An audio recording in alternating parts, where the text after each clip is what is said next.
Stop looking at your phone. The network is dead. 911 isn't picking up. The hospitals are radioactive ash. Look at your hands. These are the only doctors left in your zone. When the fallout settles at 3 a.m. and your family starts retching, you either act or you bury them. Most of you have first aid kits built for paper cuts. Useless. I am going to teach you how to treat radiation sickness when the pharmacy is looted and the world is burning. Welcome to the new medical reality. Your primary diagnostic tool is not a Geiger counter. It is a clock. In the chaos following a detonation, everyone will be vomiting. Terror, adrenaline, the stench of burning infrastructure, it all triggers the gag reflex. You need to distinguish between a panic attack and cellular disintegration.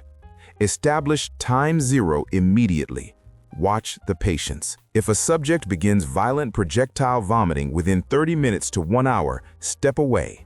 This is the hard truth of triage. Early onset implies a dose exceeding 6 to 8 gray. Their central nervous system is collapsing. The radiation has bypassed the gut and hit the brainstem.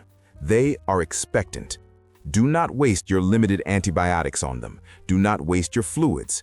Make them comfortable with heavy sedatives and move on. They are already dead. Their bodies just haven't figured it out yet. Your war is for the group that gets sick after 4 hours. If the vomiting delays until 4 p.m., assuming a noon blast, you have a survivable case. This indicates a dose under 4 gray.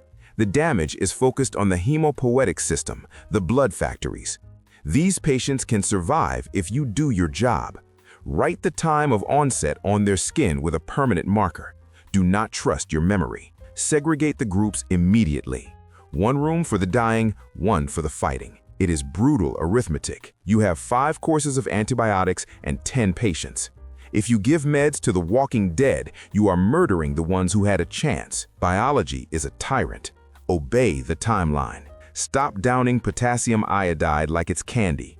I see preppers hoarding thousands of pills thinking they bought immortality. You are just poisoning your kidneys. Let's clarify the chemistry. Ki is not a magic anti-radiation shield. It is a specific tactical blocker for one specific organ, the thyroid. It floods the gland with stable iodine, so it refuses to absorb radioactive iodine-131. That is it. It does absolutely nothing for the rest of your biology. It will not stop your skin from sloughing off. It will not protect your bone marrow from cesium or strontium. If you take this stuff without a confirmed fallout plume, you are risking anaphylaxis. Worse, you are likely dehydrated. Water is liquid gold at 5 p.m. on day 1. Your kidneys are already struggling to filter toxins. If you dump massive doses of potassium salts into a dehydrated system, you induce hyperkalemia. You stop your own heart long before the cancer gets you. Here is the protocol. Administer Ki only if you are in the immediate downwind path.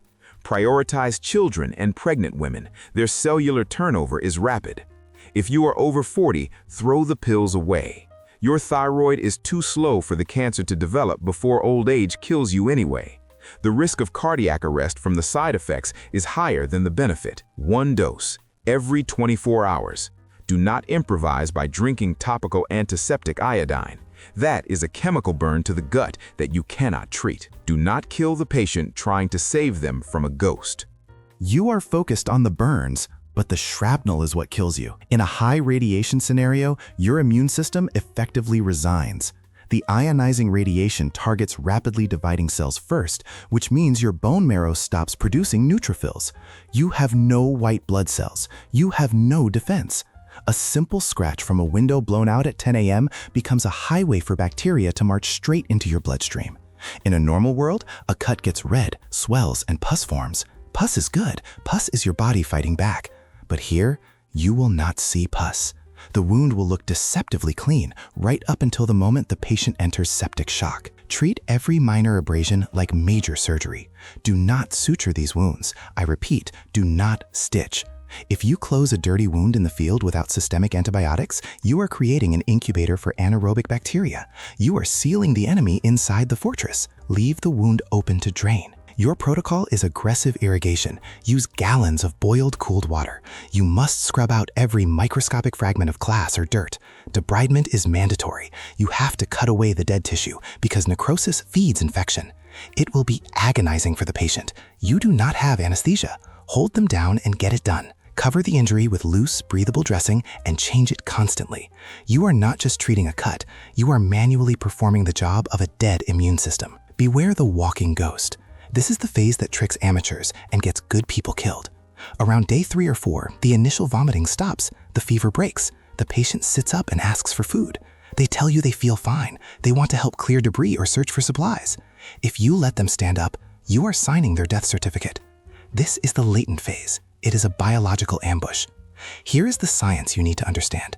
The radiation has incinerated the stem cells in the marrow and the crypt cells in the gut. However, the mature cells, the ones currently circulating in the blood, are radio-resistant. They are still functioning. The factory has burned down, but the warehouse still has stock. The patient feels normal because their body is running on inventory, but that inventory is finite. Once those mature cells die naturally, there are no replacements coming. The crash is imminent and it will be sudden. Your job is to stretch that inventory. Every step they take burns calories and micro-damages tissues that cannot repair. Every movement consumes platelets. You must enforce a totalitarian bed rest regime. Tie them down if they resist. They are fragile vessels carrying a limited supply of life. Feed them simple sugars. Keep them horizontal. If they shovel rebel at 9 a.m., they will collapse with massive internal hemorrhaging by sunset. You are buying time for the few stem cells that might have survived to reboot the system. It is a waiting game. Do not be fooled by the silence. Panic is a contagion. It travels faster than fallout and kills with greater efficiency. If you are huddled in a basement at 11 p.m. and one person begins to scream, they are not just venting emotion, they are a tactical threat. Noise compromises your position. Hyperventilation burns up limited oxygen. You cannot afford a breakdown. Do not try to hug the hysteria out of someone. Do not offer soft words of comfort. In a survival scenario, compassion looks different. It looks like authority. You must distinguish between shock and hysteria. The person sitting silently, staring at the wall, leave them. That is a preservation mechanism. The person running in circles, that is the target. Your goal is a hard reset of their nervous system. Do not use your precious chemical sedatives. Save the Valium for the amputations. Use command presence. Isolate the subject immediately. Physical contact is mandatory. Grip their shoulders. Force eye contact. Drop your voice to a low, guttural register. Give them a singular, binary task. Count these cans. Hold this light. Sit on this box. You need to engage the logic centers of their prefrontal cortex to override the amygdala hijack. If they refuse to ground themselves, bind them. You are the captain of a sinking ship. You cannot let one panicked passenger drag everyone under. Command or die. Let's talk about the clean zone. Most civilians get this backward. You are terrified of catching radiation from the patient. Unless they are covered in active dust, they are not radioactive. But you are a walking biological weapon. Your mouth is full of streptococcus. Your skin is covered in staph. To a patient with 0 white blood cells, a hug is an assassination attempt. You need to establish barrier nursing immediately. Dedicate a corner of the room. Use plastic sheeting, shower curtains, garbage bags, whatever you have. Tape it floor to ceiling. This is the airlock. Nothing enters the perimeter without bleached. You do not touch the patient without gloves. If you don't have gloves, scrub your hands until they are raw. Wear a mask. If you breathe on them, they get pneumonia. If they get pneumonia in the bunker, they die. The filth is your enemy. With the water grid down, hygiene collapses. You cannot flush a toilet.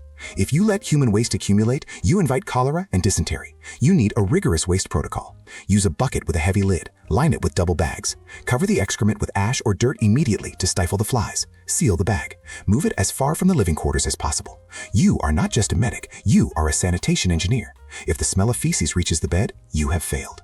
Keep the environment sterile or the microbes will finish with the bomb started. Survival is not a lottery ticket, it is pure, cold discipline. Luck is a fairy tale for the corpses stacking up outside. You now possess the timeline. You understand that silence is a trap and a simple scratch is a death sentence. You have the protocols to fight an invisible enemy when the lights go out.